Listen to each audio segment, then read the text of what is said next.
All right. Here we go. You guys ready? You ready for the show? You ready? All right. Yeah, it's the Genesee County Compassion Club show. What's going on, everybody? How we doing today? It's another beautiful day in Flint. 65 degrees. It's a good day to be a plant. You know what I'm saying? Beautiful. A lot of people are vegging. Yeah. You're right. Into veg stasis. Yeah. This is a beautiful day. It is gorgeous out. It's a good day to be in the vegetative state. You know what I'm saying? Playing there, by the way. Oh, that's clutch. Okay. Yeah. All right. Let's rock and roll. What's going on? This is the Genesee County Compassion Club show. We're rocking it out today here at All Points TV. And it is a beautiful day here at the end of April. Like I said, 65 degrees today. If you haven't been outside, make sure you get out there. Because you don't know. It could be gone. Could be gone before you know it. Give me a call today. It's 248-247-5846. John, we still got that foreign phone number? Yeah, it's kind of foreign. It's like, hopefully it works. It's plugged in. So, no. It's all right. We are local here, right here in the city of Flint. But like I said, give us a call. 248-247-5846. We'll answer your questions. Anything you want to know, we'll Google it for you. All right? We'll Google it. Yeah, we're Googlers. No? We'll Google that for you. My friend's got this T-shirt some of her friends gave her. It says, sometimes late at night I Google myself. Right. Now, that's scary. Don't do that. Don't Google it yourself. Hey, we got some medical marijuana news we want to share with you today. Let you know what's going on down at the Genesee County Compassion Club. Let you also know what's going on across the world with medical marijuana news and happenings. It's been a beautiful month. We had our 420 party. It was simply fantastic. Upcoming events at the club, I want to make sure I mention, because it's just a couple days from now, is a soup kitchen. So we'll be serving down at the north end. Soup kitchen, we need some volunteers on Friday. If you guys can help out, we need a handful, and you can give somebody a handful. You know what I'm saying?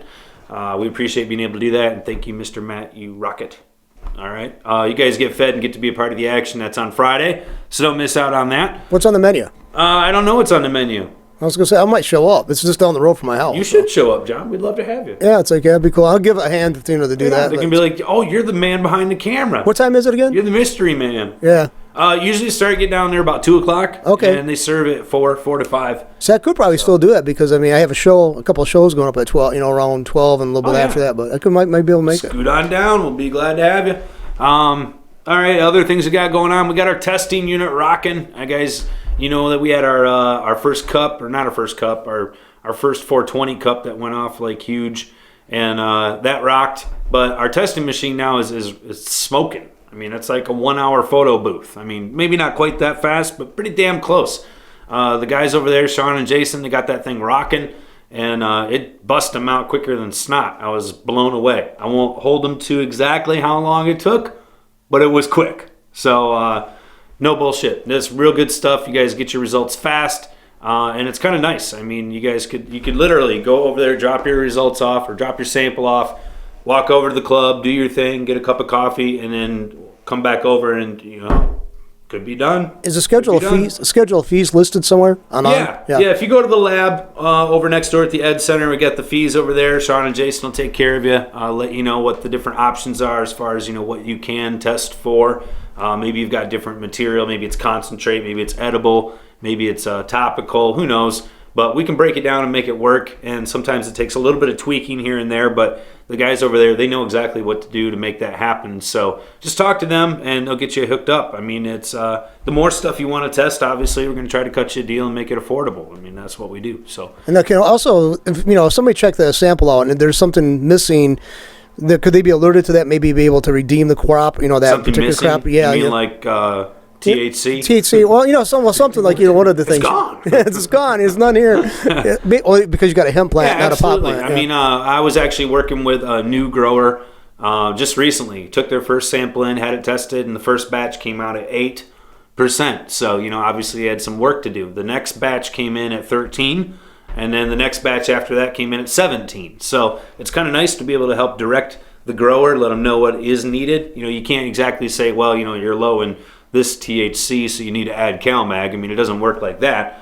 But overall, you can see if you're making progress and can find out if the strains you're working with actually have the potential to, be in the normal range for a medicinal plant. What is a normal range? I think we're seeing on average anywhere from, 14 to 17 is average.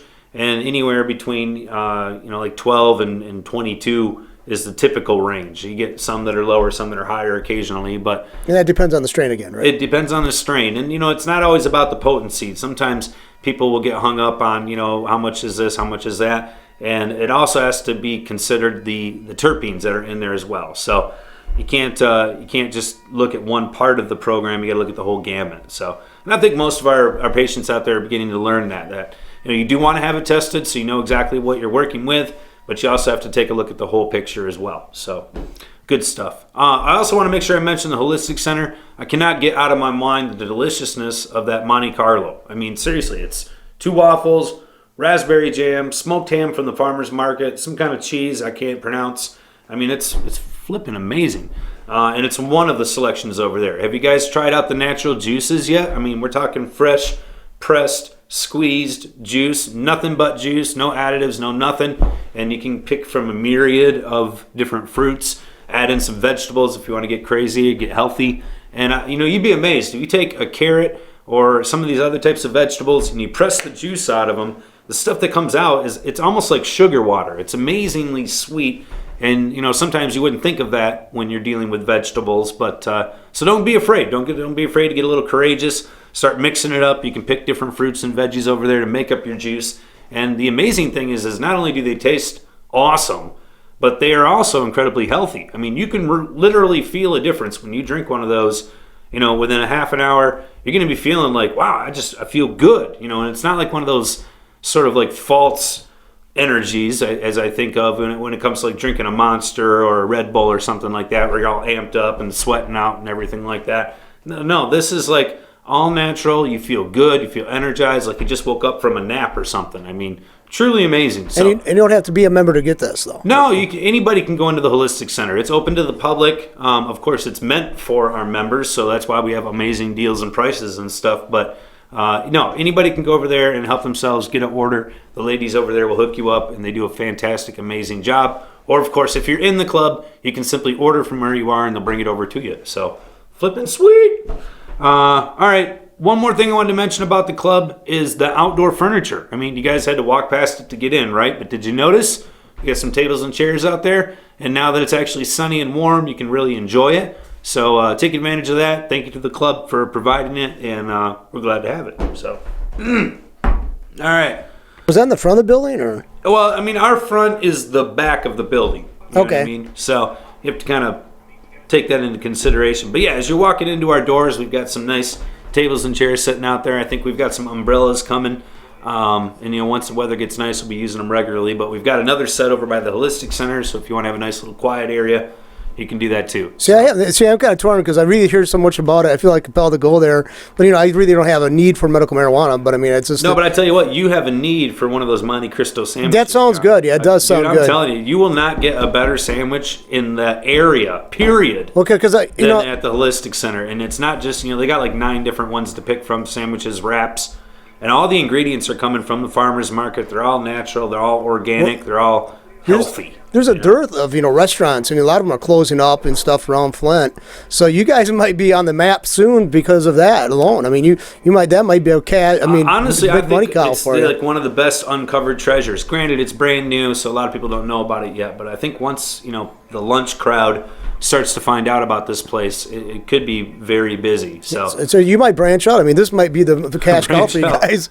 Well, we might branch out with adding a few different menu items, but we'll leave it at that for now. So, all right, I do have some news I wanted to share with you guys this week. There are other things going on outside of the club, believe it or not. If you do happen to poke your head outside the door or maybe read the news, you might have already heard some of this, but I wanted to share it with you guys, let you know, keep you up to date, and tell you what's up. So, first thing I want to mention is the state of New York. As you know, I talked about this on the program if you've been keeping up at all. State of New York does have a medical marijuana law that they passed. It's very restrictive. It's a state-run type of program through their hospitals and universities type of thing. The Department of Health in New York is actually going to be handling it. But get this. This is how it's going down. They're now just accepting application fees if you want to be one of these production centers for the state of New York. Now, granted, the state of New York is a big freaking state. I mean, not just geographically, but also obviously by population. I mean, we're talking about How many? What is the population in New York, John? It's got to be like 20 million or something like Well, that. the city itself, the boroughs and stuff, is like 8 million people. Well, there you go. And so then you got about the the same entire state. We're talking 16 to 20 million. Yeah. Yeah. Big states. I mean, relatively, Michigan has what, 10, 12 million? About 10, 12, yeah. Yeah, You're so right. a lot of people, a lot bigger than this. And what I'm getting at is that they are only licensing 5 places to do this. I mean, you're talking 5 places for the entire state to produce the cannabis for them, to do the distribution. They don't have delivery yet built into the law, but there is a section that could allow for it. And, granted, none of these things are operational yet. They're just talking about getting licensing, and getting the programs licensed. But, dude, 5 places? Are you kidding me? Holy smokes. I mean, that's not really providing good access. It's certainly not providing any type of incentive or any type of boost to the economy there in New York. I mean, except for a select few, of course. But at any rate, screw New York. But here's how it goes. Application fee, the state's cashing in, let me tell you. $10,000 just to submit an application. All right? So if you want to try to compete to be one of the 5 people in New York that are actually going to get a license, if you think you really could potentially have a shot, imagine the 5 that are going to get the license already know who they are. But at any rate, let's say you wanted to try. $10,000 is your fee just to submit your application. And then get this. If you do happen to be accepted, there's a $200,000 registration fee. So you're talking $210,000 just to the state, just to be approved to start your business. Then you can go ahead and pay to start your business. But anyways, that's the way it's working in New York. Quite remarkable, I think. The deadline to have your app submitted is May 29th. They are currently accepting questions from people, if you want to find out more. Starting May 5th through the 14th. So beginning of this month, they'll take questions from anybody out there, and then they'll start accepting applications. Deadlines have to be received by May 29th. So if you want to go to New York, be a big marijuana mogul out there, now's your chance. Bring your $210,000 and a smile, and I'm sure they'll take your money. All right. I think that kind of stuff is just insane. I hate to see that kind of thing, and I certainly don't ever want to see anything like that happen here in the state of Michigan. The playing ground needs to be an even playing ground so that every man can step up and swing the bat. You know what I'm saying? That's what gets me, too. I've had people say they criticize the way government operates business and eliminates the potential for just a Johnny-come-latelys to get started in the business. That's the way business operates government, John. But the government, that's exactly what I was going to say. But then they advocate for government involvement in other things. I went, which way do you want it? Do you want, I think the hands-off approach would be best, but that's me, Yeah, I know. All right, but anyways, that is up with New York, down with them. Anyways, let's move on here. I got other news I want to share with you. This is kind of an interesting thing. This is from CN staff. And the Huffington Post. It's baby boomers. We all know that the baby boomer generation, these guys are, to them, marijuana is nothing new. They grew up in that, era. But at any rate, here's a big poll that was put out by the Pew Research Center. So I imagine most of you guys have heard about that place before. The PEW, Pew Research Center, big place. So when they put out a poll, first of all, you have to understand somebody paid to have that done. A lot of money to have that survey conducted. And then they turn back around and they pay even more money for guys like this Buck Wargo, writer for Huffington Post, to propagandize their results. So they can turn around and say, hey, look, blah, blah, blah. Anyway, the poll says that 53% of Americans favor legalization and 44% are opposed. In 2006, those numbers comparatively stood at 32% in favor and 60% opposed. So by the Pew Research Center, we've seen other surveys being conducted, the RAND survey and so on and so forth over the last couple of years that have confirmed the number to be right around that 50 to 55% range. This one here, 53%. I think the last one I saw was 52 or 51.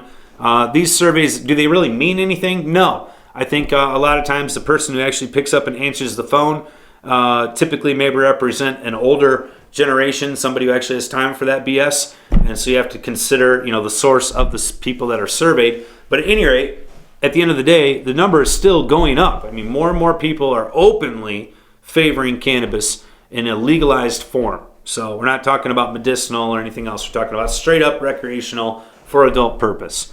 And I think as you get to have these, surveys come out, it's going to forward the movement. You're going to continue to have more groups, more companies step up put the money forth to get that legalized effort moving in the right direction.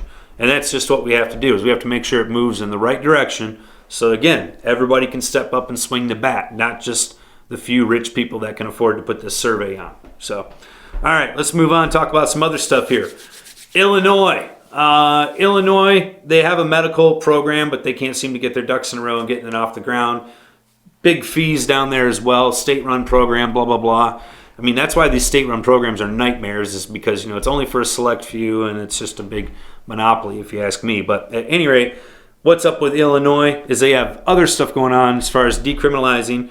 They have, in Springfield, they would have changed the law. Instead of arrest under a measure the Illinois House approved on Thursday, low-level cannabis possession, and it would go from crimes of up to $2,500 and a year in jail to no court time and a fine of $125. So again, they're talking about decriminalization. We're talking about lowering the fines and the fees and the time associated with this crime of cannabis. I don't think it should be a crime, but obviously still is. And it looks like the House of Representatives in Illinois is doing something to at least lessen the burden by the citizens out there that want to, have cannabis. The measure would also apply to people caught with people that have 15 grams or less, and they're saying that that's the equivalent of about a 25 cigarette size joints. All right, so good stuff. I mean, obviously it's got to pass the Senate down there, just like it does in every state. You got the Senate and the House, and then the governor's got to sign on to it, so on. Hey, cool. I mean, progression at any rate. So that's good. Let's see here. I got some more info. This is from Time. Says here, marijuana reform activists push for change with the DEA head. So we talked about this a little last week. Michelle Leonhardt, being exited out the door. No friend of ours by any means. And now we're talking about, let's see who gets the new person. So let's see what Time says. Advocates are excited about the departure of Leonhardt, head of DEA. Blah, blah, blah, blah, blah. Dan Riffle says, happy to see her go. Come on. Any more info? Is there anybody that's been announced? Am I missing something here, folks? I haven't heard anybody. I know that they got a new attorney general, I think, but I haven't heard anything about the DEA. Yeah. This is the DEA, though. Yeah, that's all I've heard is about the attorney general, though. All right. Well, it looks like I don't have any further development on this. Looks like Time's just chewing the cud and not really putting out any new material. But at any rate, we already covered this on the podcast last week. Leonhardt's out, looking for somebody new to come in and step up, take over the DEA. Obviously, the DEA has been one of the major hurdles in overcoming this obstacle of policy change when it comes to cannabis. I mean, you're talking about a big change in allocations of funds, basically. I mean, when they go to appropriate their funds for budgets, the FBI gets a huge budget. The DEA gets a huge budget. All these departments get their budgets handed out, and then inside of that is a little breakdown of what they get to use those budgets for. And a big portion of the DEA's budget has been, and has still continued to be, persecution and prosecution of cannabis-based crimes as they deem crimes. So, they like to say that, we just focus on the big wigs, the big drug cartels, the guys that are shipping literally tons. You see them doing this helicopter stuff at national parks, or they're pulling out these huge crops that shouldn't be growing in our national parks. I mean, nobody wants to see that. But at any rate, so I guess some of it could be considered worthwhile, while I think a lot of it is looked the other way. I mean, we're talking about the DEA going after a lot of places that are operating as, licensed businesses in areas where they've been accepted. So, a lot of the old tactics that aren't really getting talked about anymore, they're still happening.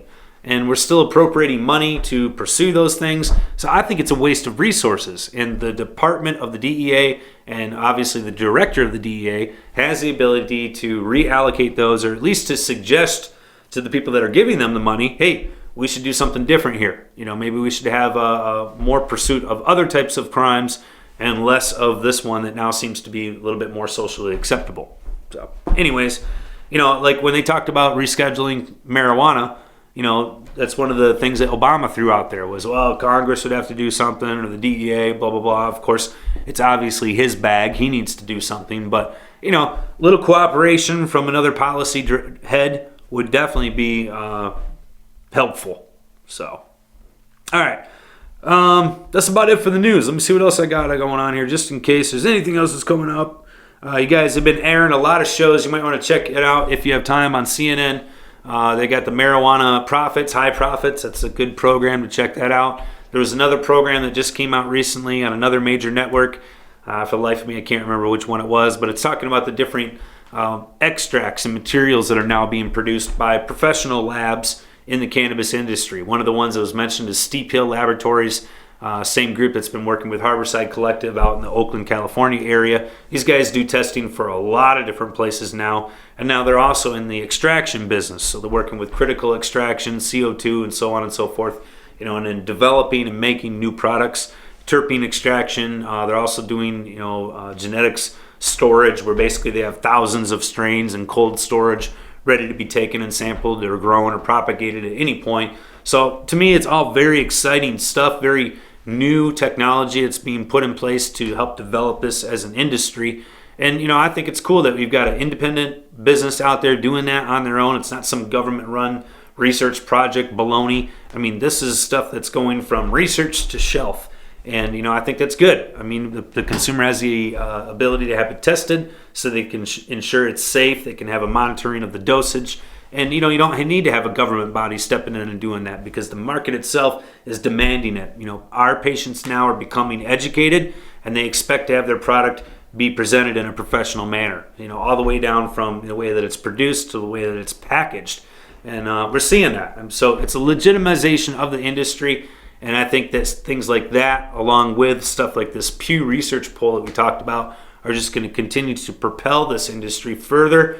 And, it's good to see growth, even if it does come in the form of bullcrap like New York's program. I mean, at least somebody out there who's sick right now that needs this as medication hopefully can get it in the near future. Their program has to be on track, just as a side note, by January 1st of 2016. So you can imagine, if you're sitting there with MS or AIDS, or maybe you've got cancer and you're thinking that cannabis is a treatment for you and you can't get it and you're waiting for these bozos to get their act together, that's a slap in the face is what it is. But, at least they're doing something, you can say. So, you got to take the good with the bad. I would say if you're in that position and you're in New York, frickin' move. Get the hell out of that brainwashed place and go to a state that's got a little bit more compassion for you, like Michigan. You know what I'm saying? So... All right, John, you got anything else to share? Actually, I was going to say, I was just talking to a friend of mine in Ohio, and she's got MS, and she was from Michigan. She's coming back to Michigan because there's no way for her to. They're just medication. They have no medication there, and if she gets medication in Ohio, John, she is a criminal. Right, that's in the state of Ohio and in the state of the federal government. Yeah, so she's really looking forward to coming back because for the several months, better part of the year, she has been untreated, and it's getting the manifesting of that is really getting bad for her. So she's forget how good we got it here, John. That's what I was going to say. We've had medical marijuana in the state now for going on 7 years, 6 years.